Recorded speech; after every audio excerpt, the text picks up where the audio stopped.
Hello? Go ahead. You can hear yourself in those headphones? I sure can. Amazing. Episode 196, I believe. Woo. You might know. My father over here to the right, to the left of the YouTube channel.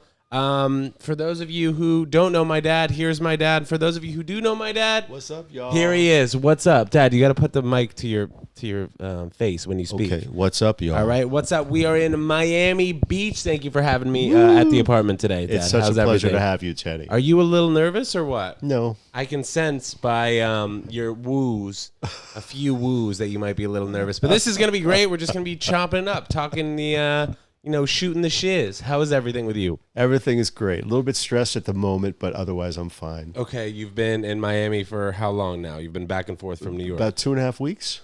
2.5 weeks. And you were spending the winter down here for the most part, right? Yeah. So I walked into the apartment today. We were a little bit behind schedule. Well, not actually. We didn't have like a full set date, but, walked in and seemed like you were stressed about this real estate deal. So talk a little bit about a business in general and let the people listening and watching know kind of what you do.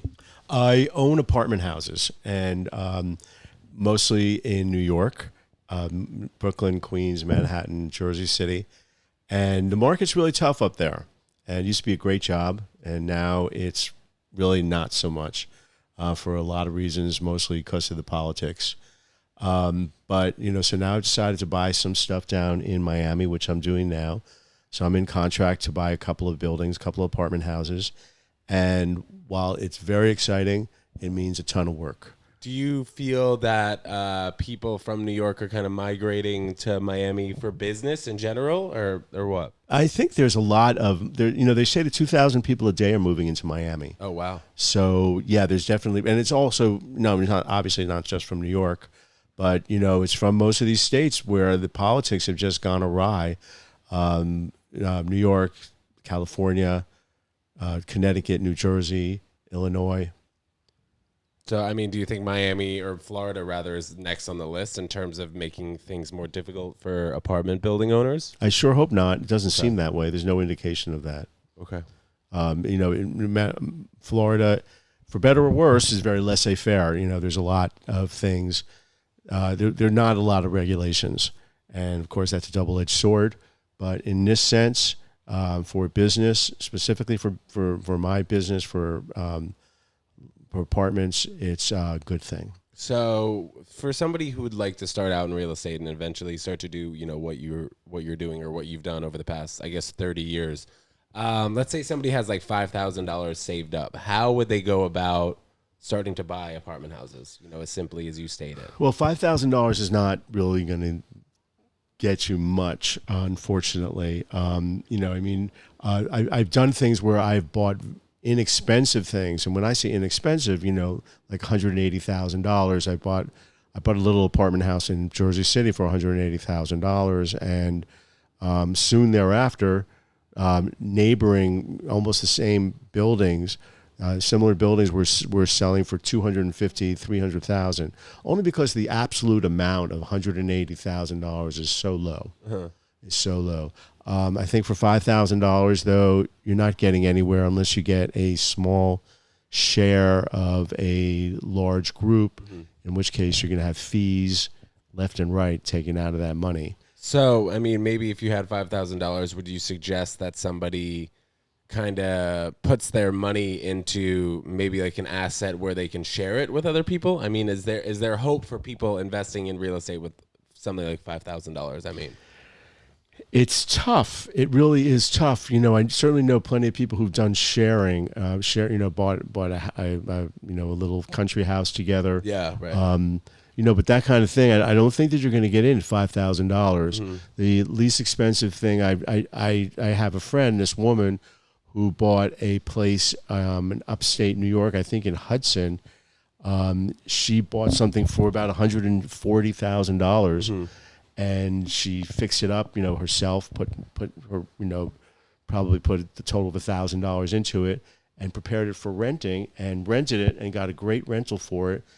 But that $140,000 house is worth $250,000 now. So, a lot of these opportunities are gone. But then again, there are plenty of opportunities. I would suggest if somebody is really looking to go into early real estate, maybe pool some family money together, maybe from your parents or your siblings, Friends, your maybe. friends, Okay. whatever.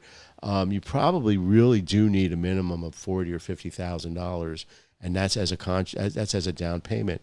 And of course, you can borrow money from a bank to get a mortgage, but you got to be watching it. You don't want to lose that money. Nobody ever wants to lose any money, but certainly your original seed money that you're starting with, it's really important not to lose that. So you got to be very careful where you go. And an industry that's changing so much, and like 30 years ago, I guess, when you kind of started buying buildings, I mean, would you how would you have maybe predicted it? Because I know that when you do buy buildings, you have like a 5-year pro forma. You're like, okay, the rents will go up 2% this year, 3% this year. We'll renovate this many bathrooms, this many bedrooms. How have you kind of seen real estate change over the past 30 years in New York City, Jersey City, and obviously down here in Florida? Real estate as a rule trends up. It really does. There are many exceptions to that rule where you can lose money in real estate. But if you're buying a good piece of property that's well located and you're tight on your management and you're smart on who you're putting in as your tenants, people who are going to pay their rent and not going to destroy the place, you'll be fine. You'll be fine. So, sometimes rents do go down. You have the crash of 2008. You have COVID.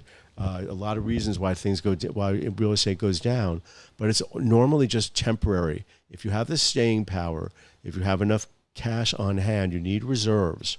If you have enough reserves to ride you through those slow times, you should be okay. Well, in a situation you talk about like COVID, I mean, obviously nobody was prepared for it, but do you feel that like you were prepared for COVID in terms No. of like, okay, so No, it sucks. COVID sucks. So like the banks obviously weren't giving forbearance in terms of like, okay, yeah, don't worry about March 2020 and April 2020's mortgage payment. We'll just give that back to you. So in a situation where people were probably freaking out, they didn't know how they were going to pay their mortgage. What did you do in that situation? Well, we did get forbearance. So some of these banks, what they'll do is say, you owe, when you pay back your mortgage, you owe each month, you owe a little bit of the principal amount, to pay down your debt a little bit, plus your interest rate. Now, some of the banks said, okay, you can pay only the interest and you don't have to pay down the loan right now. Some of the banks said you don't have to pay anything, but it's only for a short period of time. It's for 3 months. It's by no means is it free money. You're going to have to pay it back, but because it's such an extraordinary circumstance, a lot of times they let you pay the money back at the end of the mortgage. So if the mortgage comes due in 5 years, that principal amount that you saved for 3 years will be added on at the end. Right. At the end of the term of the Correct. loan. Okay, so people say all the time, or I guess really for the most part, back in summer of 2020, people were saying New York is dead. Everybody's leaving, going to the suburbs. Now you kind of see a resurgence where people are like, oh, no, New York is back and better than ever. How do you feel about the New York City market? Well, I think that New York is great. New York, I love New York, and I've lived there for my entire adult life. Is it back? Yeah, you walk on the streets, you go to restaurants. Yes, everything is good. I can't speak to this new Omicron stuff, but in general, New York is great. My personal business, is highly regulated, and it's really a problem. Which it wasn't back in the day, though, when you started, right? It was. It always was, but now it has been regulated to the point that rents. It used to be that if somebody vacated an apartment, let's say it was $1,000 apartment that became vacant, but if it was renovated, it would be worth, say, $2,000. So what you would do is if you put, say, $40,000, which is a lot of money, you wouldn't put that much, but let's say $40,000 into the apartment, you're allowed to put 1/40th of that amount and add that to the rent. So if you put $40,000 in, you can raise the monthly rent by $1,000. You're not allowed to do that anymore. Mm-hmm. You're not allowed to get any compensation or You can a little bit, but it's very difficult. And sorry, don't mean to interrupt. When did that change? June 14th, 2019, a date that will live in infamy. So you were able to you were able to raise the rent to the point where you got market rent. So the $1,000 apartment became a $2,000 apartment. Now you can only raise the apartment by 1 or 2% depending on the lease. So now you're renting out an apartment instead of for $1,000, $1,020, let's say. But I can tell you that doesn't pay for what you need. I mean, usually these apartments have been occupied for years and years, decades possibly, by the same tenant. No real work has been done to improve the property. And now the tenant leaves and you have an apartment that needs a new kitchen, needs a new bathroom, needs new floors, needs new walls, needs new lighting, possibly new windows. But you can't put that money in. Because there's no incentive to put that money in. Right, because you're only going to be able to rent it for $1,020. So what's going to happen? I can tell you that anecdotally, I know many landlords who are keeping those apartments off the market because what are you going to do? You're going to rent an apartment that has all these things that need repair, and then you're just going to have a tenant that has an apartment that needs repair. And, you're going to put the money in, maybe, but any money you put in is basically a donation because you're not getting the money back. And also, if you're renting an apartment in New York City for $1,020, chances are you'll never leave. A tenant will never leave. Yeah. Yeah. So are you finding this issue in Florida at all? Like here or no? It's like no, that's the reason why I'm coming down here. There are no regulations on rent. Let me tell you, of course there are bad landlords. They're bad everything. There's bad. But you don't raise the rents that much. You're not regulated in how much that you can raise them. In New York, you can't raise the rents to cover inflation. So every year you're losing money. Yeah. In Florida, you don't have that kind of restriction. So it makes it much better. And there's so much more building coming on. As people are moving down to Florida, not only because of taxes, but because of regulation and restrictions on movements and how basically on how you can live. So sorry, you keep no, going. that's good. That's good. So I'd say like now it seems like the golden era of New York City real estate is really in the past, and now maybe there's like a golden age of real estate being built in Miami and people moving down here, and like things are different. Even a bunch of my friends who don't have to work at a desk in a cubicle, they'll spend a couple months in Miami if they are able to do it. So I do think from like a younger kind of generation perspective, it looks promising for us young guys, I'd say in general. But don't mean to put you on the spot right now, but can you think of like there was a great time in New York? Like when was a great time to buy in New York City, and maybe any deal in particular that you remember where you're like, wow, we really hit this one out of the park, whether it's like you had a tenant that moved in that was a great tenant and then you were able to have them for an extended period of time. Is there anything in particular that stands out in your mind? Well, I was in business for 30 years, so there's plenty of stuff like that. There's plenty of bad things also. Yeah. But when I was first buying, I would buy these buildings that had an average rents of say $500, but on the open market it was really worth $1,200. Right. So I knew that once I got a vacancy, which happens, people move out, people change their lifestyle. A lot of times, also these are walk-ups, so people age out of them. And by walk-ups, you mean no elevator? No elevator, and and the apartments are usually a little bit less so. Sorry, don't mean to then interrupt. like an elevator building. Okay. There's no doorman. There's just basic, no amenities. They're great apartments. They're great locations.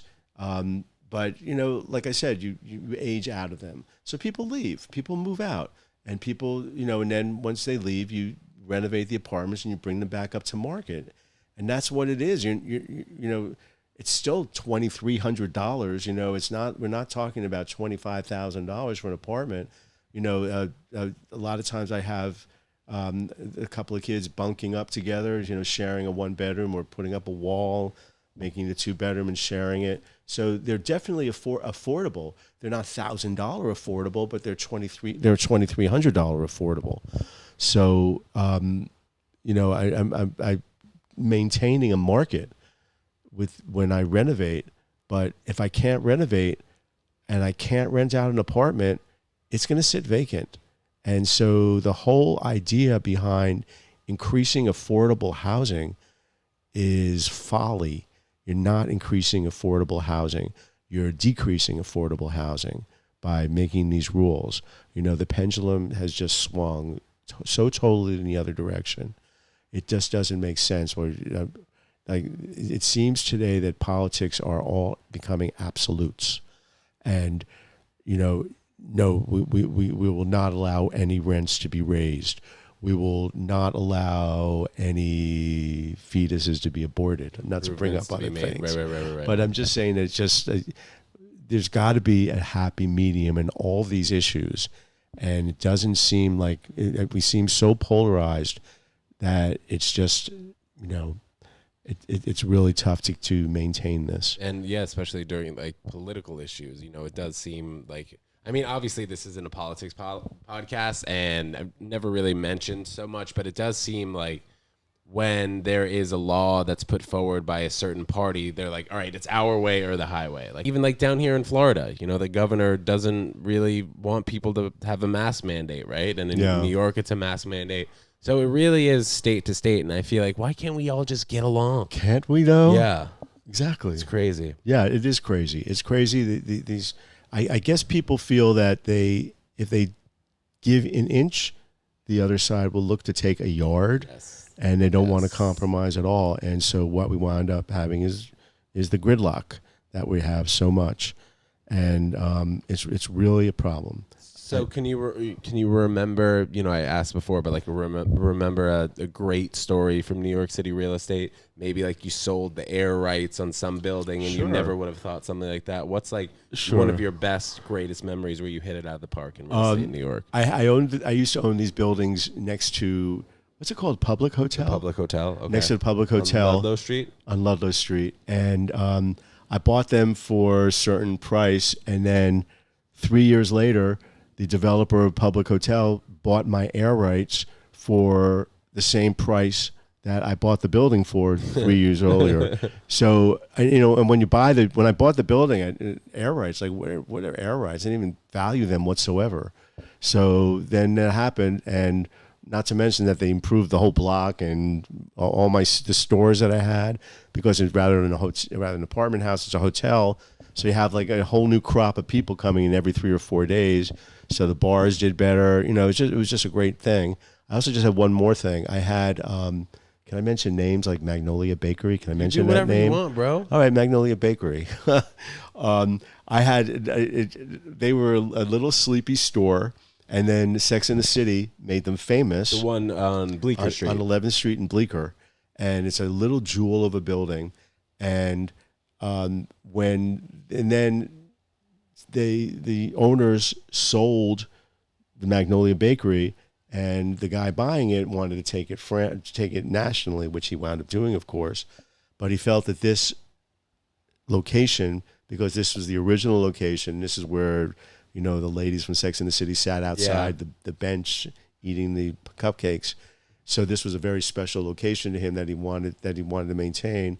I think they had like 2 years left on their $4,000 a month lease, and the guy quintupled the rent in order for me to give him a 15-year lease, which I was happy to do. But I mean, when you have a little building that goes from $4,000 on one store to $20,000 on one store, it just turns everything around. Have you noticed rents improving, declining ever since COVID? Like people would potentially be scared to know that, oh shit, for 3 months I'm not even allowed to be open because of regulations or whatever. Are you noticing people trying to sign leases at like a 5-year? Maybe they don't know the horizon for a 10-year, and then certainly like 30 years, something like that. Well, residential leases, I'm not sure if it's a law. You're only allowed to sign up to 2-year leases.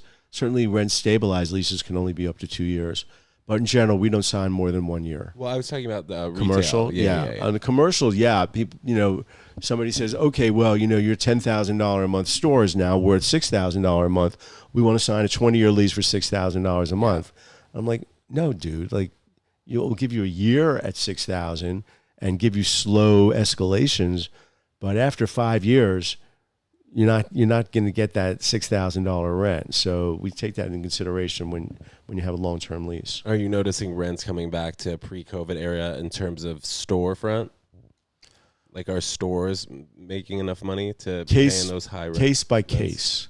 Case by case. It depends. Yeah. Some in New York are still suffering. Also depends, it depends where they are. It depends what they sell. Well, like what kind of store would be suffering, for example?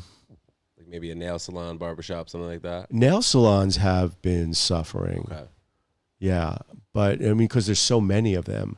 And, people are, I guess they're just getting their nails done less than they used to. Interesting. Well, because more people are working from home. They want to be in sweatpants and shit like that. Oh, that's a good point. It'd be an interesting kind of, Rothman's on, 19th and Broadway? 18th. I'd be interested, like the 18th last. Park.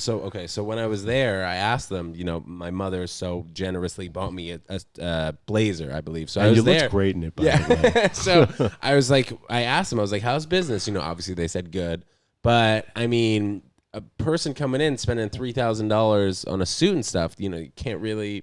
I mean, I imagine the rent on that place. It's what's the square footage there? Probably 4,000 square feet. So they're probably paying $50,000 in rent. So I mean, maybe back 5 years ago, you'd have a guy come in from Europe. He'd spend this and that, whatever, and then they can cover the rent based on that. But like, people aren't really buying as many suits. I mean, just from what I've seen, people probably are not buying as many suits. And like, even the way I've started dressing since I stopped working for your company, like, I am wearing the same 3 pairs of jeans, if I'm even rotating 3 pairs of jeans, or like sweatpants that look up in the corner, or sweatpants that look like nice black pants, which I'm seeing you kind of do in general too. You bought those for me, $24 on the internet. Those are beautiful. This is like a year ago. We were finding these. I'll shout them out. I'll plug them, even though they're not sponsoring us. It's like BK sweatpants. Like they're great. $25 sweatpants. They're amazing. They look as good as any other sweatpants. Yeah, they're great. If not you better. don't need to pay $80 for an Adidas pair. It's for just like kind of the same material, whatever it is. But definitely things are changing, and you kind of got to notice what is changing around us. And one thing that that I've kind of prompted you to move forward in front of, and maybe you're not as bullish on it, is the crypto. That's something that I think. Will keep moving forward. And also whether it's like medical marijuana, I think that like the world is changing and we're seeing it step by step. And one of the bigger steps I think we're seeing in terms of like a cultural shift is people moving to places that like they're more comfortable being at if they have to be there for a long time. Like Miami. Working remotely, Miami, sure, Florida. Yeah. People maybe not moving as much to LA because of taxes. Yeah. You know what? Texas. What you sort of you touched upon this before. I wanted like about Miami. One of the draws to Miami. Mm-hmm. When I first started coming down here, I started coming down in like 2003. 2003, okay. Yes, 2003, but that was also when the New York City market was kind of booming, though. Right? Yeah, I mean, New York, it was great, and I can tell you about New York also, similar like this. But back then, in 2003, the places in Florida, in South Florida, like in Miami area, were like South Beach, Miami Beach, Coconut Grove, Bal Harbor. There were maybe 5 or 6 places. Now there are 50 places. That also feels maybe because of the younger crowd is coming in. Yeah, because there's just a lot more going on. We have a lot more museums, a lot more concerts going on, like like symphony kind of concerts. They have really cool things, and which they didn't have back then. There really wasn't that much going on in Miami Beach. They had Art Basel, once a year. Yeah. But now, virtually every other weekend, there's a fairly big festival going on, and not to mention, just like for people who live here, there's a lot more good housing, viable housing. There were a lot more things to do. Food, sure, in general. Yeah, restaurants are great. Yeah, and when I started in New York in the early '90s, there was like in Manhattan, there was the Upper East Side, the Upper West Side, and Greenwich Village. Everything else was like, a fringe area. Yes. And now, of course, the entirety of Manhattan is great. Yeah. You know, so I mean, you didn't say it directly, but kind of looking back on your maybe marketing strategy, I know one of the first buildings you looked to buy was on the fringe area. So maybe like down here in Miami, are you looking kind of at fringe areas that are close to places that are hot? Yeah. That's what I always do. I don't buy like grade A locations. You know, I just figured that way. You know, the rents are already up. You're playing the market. If the market goes up, you're great. If the market goes down, it's a problem. But you know, where I'm buying now, like these two buildings I've talked about that I'm in contract for, they're near Marlins Stadium, which is a major up and coming area. There's a lot of reason for someone to want to be there. You know, there's no mass transportation in Miami, or very little to speak of, yes, unfortunately. Right. But you know, there are buses and there are cars and there, you know, the highways they're constantly improving the highways. So where I'm buying, there is a lot going on. It's close. It's 5 minutes to a major medical center. So my demographic target is like nurses and paramedics and people, sure, like that, and which is great for that. So you kind of always have been looking in like I mean, it's tough to name actual letter grades and stuff, but you're kind of looking at maybe like the C plus B minus type of housing when you look. I think it's like B. B? Solid. B/B minus or B? B/B plus, bro. Okay, but dude, if you don't have an elevator, how are you calling it? It has elevators. B plus? These have elevators. Well, these particular buildings in Miami. I thought that's what you're talking about. Well, sure. Well, in general, general, walk-ups in Manhattan. Yeah, that too. You know, I mean, it's hard to say because like they're all renovated. Yeah, they're pretty and the rents buildings. Are freaking high, and they're good locations. Yes. So yeah, they don't have doorman, they don't have elevators, right, or but now you have the virtual doorman. You know, you got the virtual doorman. Yeah, that's true. Of course. That's true. So I guess we'll get a little personal. How has running this company been the last, I guess, since I freaking retired, boys and girls? Man, we miss you. 6.5 months. How's it been? It's crazy. I really have not talked to you about how it's been without me the past 6.5 months. So toot my horn, please. Well, you know what? The best thing for me was spending personal quality time with Teddy, and it's Jones. Always true with Ted Jones. You know, yeah, and so that I missed a lot. But as far as the company, you know, we hired, we put more structure in. We hired a CFO. And we're separating out management. We're doing this, that, and the other thing. You also have like another person there too, a few days a week. We have an intern. Okay. An intern from Baruch, and Baruch kids are so smart. Yeah. It's like the 5th Baruch student we've had. Yeah, I remember that when I first started working at the company. That other kid was there. Was from Baruch. Mickey went to Baruch. Mickey was great. Yeah. Eureka was great. Kavita, great. Yeah, forget NYU. They were all great. Cool. And and it's right around the corner from us. Yes. So it really works for them also. Yeah, so he's a smart kid, of course, and doing a lot of, a lot of this and that and the other stuff. But, you know, frankly, I think that personally I miss and need a personal assistant. Yeah, that's funny. I would say that you almost do, man, because I don't want to say that I played that role for you, but in some task, in some things, it felt like I was maybe making your life easier, which is not always like a job description title. You know, you don't come in like, oh, you're the property manager, you're the acquisitions associate, and then also you're taking care of your dad. Yeah, shit, I do need. Well, you know, it's not like not like you got me coffee or anything like that, but you did. You did spreadsheets for me and things like that. I did your Amex bill, so I was doing some, maybe, right. Or maybe that's like a job role. And you took stuff up to grandma and grandpa. I did, yes, files and stuff like that. So I would say, like, it was for me. I mean, my title changed from initially it was property manager, then it went to acquisitions associate. It was never like, you know, helping your dad out or whatever. But even though I do have a bit about that, I was like, I did the thing that kids who work for their dads always do: put candy in the office candy bowl, take out trash into the trash room. You know, that's a bit that, you know, I haven't done in a little bit, but that's one. Yeah.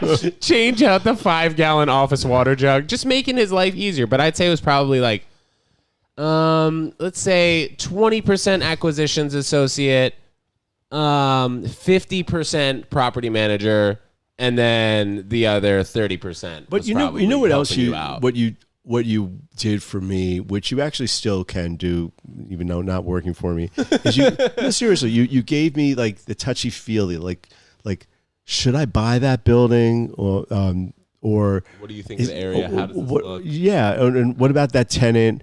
And then you know, and I know you pass by some things pretty regularly that, you know, I ask you, like, are there people in that restaurant? Are they doing a good business? Totally. What's going on? You need that. Those kind of you things. really do need that extra 30 to 40%, whatever it is.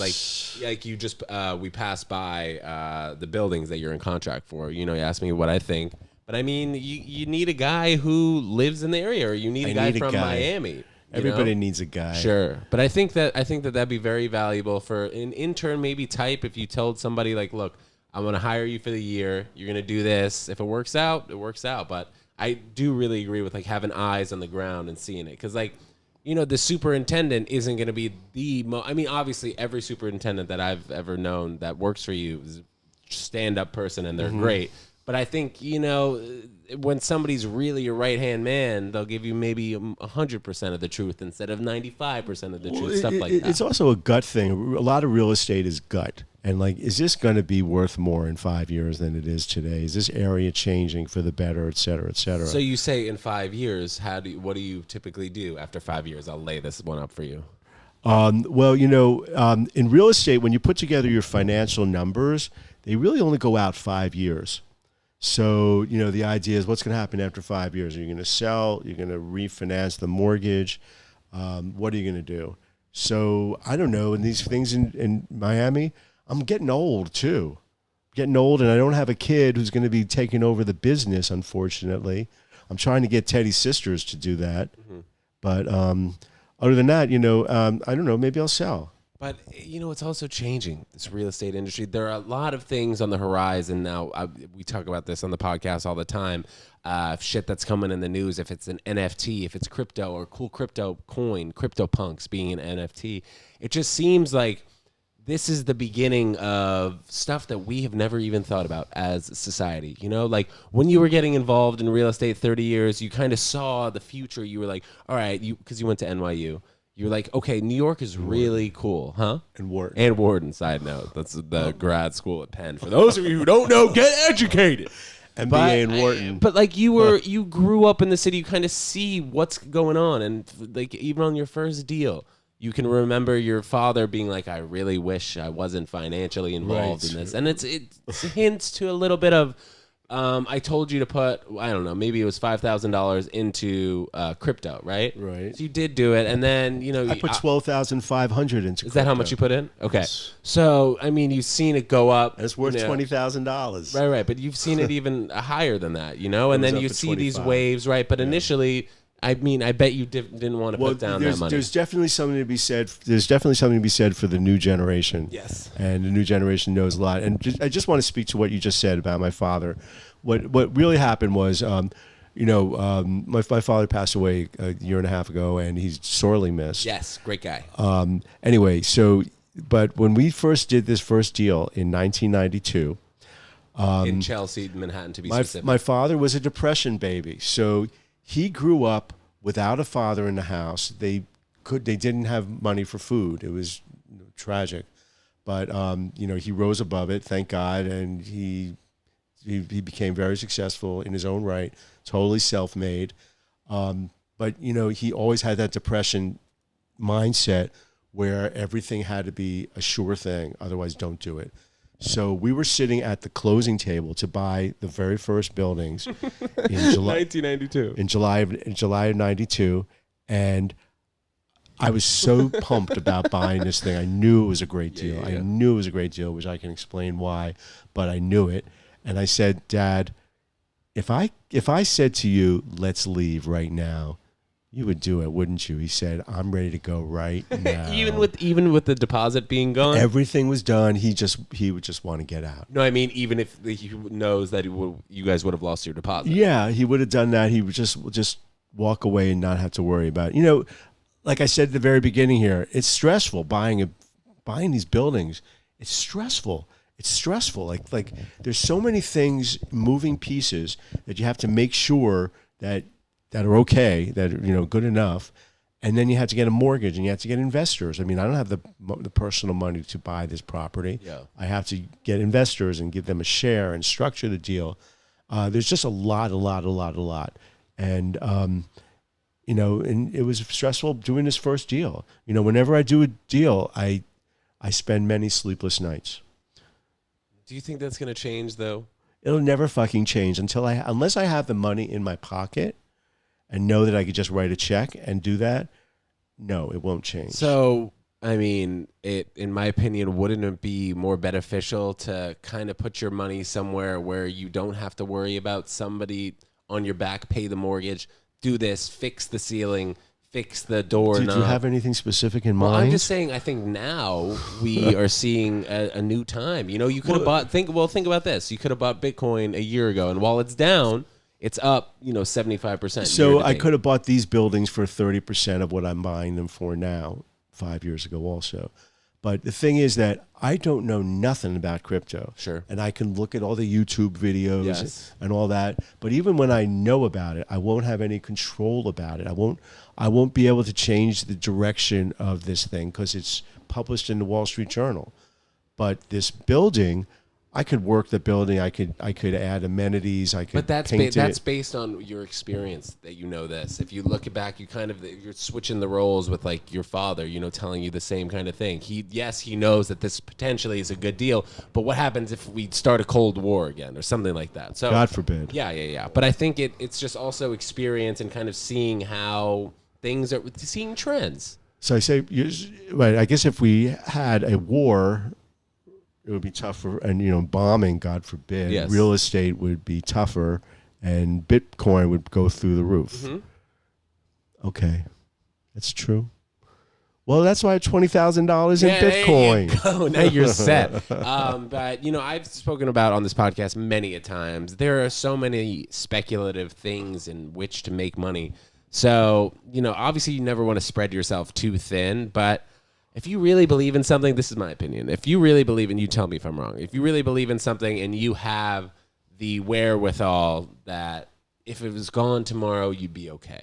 If you lost all that particular money, then it'd be okay. Like for an example, like I see Bitcoin at a certain number and I'm like, okay, well, if I know that in 20 years I'm going to lose all this money, that would freaking suck. But what if this is a grand slam and in 20 years I would have a lot more money because of this particular thing? So while there is definitely a lot of value in having cash flow, something like real estate, I think that there's also a good amount of value in speculation. Where if you see the world is kind of going this way, like MedMen, for example. This is a company that's basically the weed store, like the Apple weed store. I don't know if you guys wouldn't have let ever me heard of in. MedMen. Excuse me? I went in Florida. They wouldn't let me in. Yeah, because you need a medical marijuana license and card. a Florida driver's license. But the thing is, once marijuana, pray that this happens soon. Once marijuana goes federally legal, MedMen's going to be on the top of their game. They're already like the Apple store. Are they listed on the stock market? Yes, they are. I've talked on this podcast too before. I know I'm talking a lot about talking on the podcast. Talking. But I've said in the past, like, why wouldn't you buy the stock? And I bought a ton of it because, it's under $1, whatever. But I think, eventually, once it goes federally legal, they're at the top. They're ready to probably open up another 50 stores. They already are operating like the Apple store. And there's no close second. Like, who is a close second? Maybe your local cannabis store. So I think that like seeing kind of trends and seeing people who are really on the top forefront of it, whether you're talking like NFTs, you're talking about Bitcoin, you're talking about crypto punks, you can see that like the people who are really in a position of power are the people who are kind of by themselves in it. You know what I mean? Mm-hmm. And then also maybe in Miami, some guy, who's that guy? Mana, who bought all the vacant like retail spaces. Like he got screwed a little bit at one point. I remember during the pandemic because like he had so many vacant warehouses that like he couldn't pay the mortgage on it. Yeah. But he's done very successful otherwise. Yeah, that's hear that story all the time. Yeah. So do you have? I don't want to end this on a gloomy note, so this will be one of the last subjects, but a horror story in real estate. You talk about starting real estate in 2003. I know that Miami also was not great to you initially, right? No, it was great to me initially. Actually, Okay. it wasn't great to me ultimately. Okay. No, but then like in the middle, it wasn't great. Yeah. Like I was buying these buildings, these little Art Deco buildings, which are the equivalent to the New York City walk-ups, and I bought a ton of them, and then I just sold them, and I did great. I bought 2 parking lots and 2 vacant buildings in a great spot in central South Beach. On Collins Avenue. On Collins Avenue. And 12th. And 12. Give us the whole full detail because they stole your design and everything. They stole my fucking design, those motherfuckers. So I bought it. I closed on like Memorial Day of 2008. You know, maybe like 2 months before Lehman Brothers imploded, right before the stock market. You know, crashed. it was just the worst timing I could have imagined, and I wound up losing it, giving it back to the bank. But in the meantime, you know, I had worked very extensively with the architect. I had drawn up plans for the hotel, and the architect did my design, of course, with, you know, a lot of changes and stuff like that. And that's what is built. The people who bought the mortgage from the bank that I defaulted on used my design. So did the bank ask for the design also when you have a mortgage, that's like part of what they own is all those kind of things. Oh, okay. You know, plans and stuff, but also it was a property that you had not worked with familiarly, right? Like you've never bought a vacant. No, development. Like that. Yeah. You know what? I've done a development. I've done like 3 development deals, and I lost on all 3. Really? What were the other 2? Well, another one was one in Jersey City. Two in Jersey City. One of them I didn't do so bad. The guy bought me out. Yeah, you didn't lose on that one. Another one I lost out. I lost out for sure. Which one are you referring to? It was on like I forgot the name, Communipaw. Oh shit! Yeah, I remember that. These are 2 buildings that you were working on when I was around. Yeah, probably. Sure. I mean, it seems like such a different ball game when you're. I mean, you need to build and stuff. The other thing about development, also, I have a friend who's a developer. You know, if you develop it and you sell condos, so this guy has done like 10 developments, and each time what he did was he built it and then sold it as condos and then did another one. But, you know, I buy a building and I still own it. So assuming that the prices are still going up, I'm like accumulating wealth. Right. He's sort of just churning. Sure. You know, and if he doesn't reinvest his money in, I don't know, in Bitcoin or something, then you know, he's not really amassing wealth. That is the idea also behind NFTs, that, you know, you keep accumulating the wealth. If somebody buys your NFT and you still own like 10% of it, you'll make 10% every single time it's sold. So really? Is that how that works? Yeah, so it's a new space. You know, I obviously don't know much about it, but the guy I do follow, who you may know, is Gary V. You know this guy? Inspirational guy, V.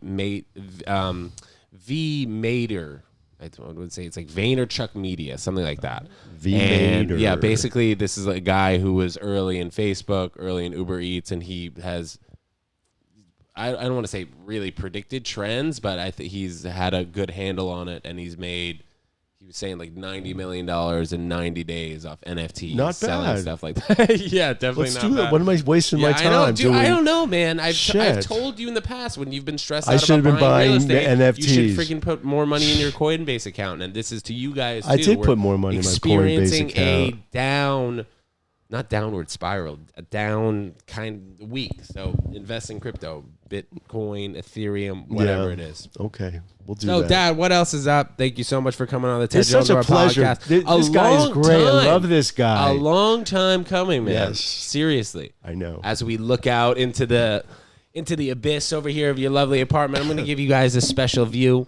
Look, there he is. What's up, y'all? Look at that. Look at that. Very nice. If you guys aren't That's watching Miami. on the Ted Jones World YouTube channel, you're missing out. You're going to miss out on that. You're gonna miss on that out. beautiful view. What are you doing tonight? Tonight I'm going. You got dinner plans? You got dinner plans? I got plans. You know what? I feel so bad when I'm not spending every moment with Teddy when he's here. Yes. He graces me with his presence, not enough. Sure. And so it's always That's a not pleasure. true. Come on. Well, it's not enough. It's never enough. Yeah, sure, it's never enough. That's Okay, fair, that's all but I'm I saying. don't want people thinking I'm not hanging out. I don't want people to think you're that's not why I'm hanging out with down me. here. No, Teddy and I have a great time together. Yes. He's a great guy. Yes. Ted. Nice. Ted. Hey, Ted nice. Jones. That's amazing. All right, Dad. Well, before we get out of here, anything else you want to tell the viewers? Where's the hot listeners, sauce? or yourself in the future when you listen to this podcast at the gym? Because I know you're an avid listener. I am. I Yeah. am an avid listener. Yeah. Do Any another words of couple of wisdom? reps, yo. Okay. Nice. Wisdom. Words of wisdom. You're a successful man, and it seems as if you've made it in this world compared to. I mean, obviously, I believe you have, but compared to people watching and listening, you know I'm sure what? that they I would tell love you, to hear there's, something from you. people have nicer everything.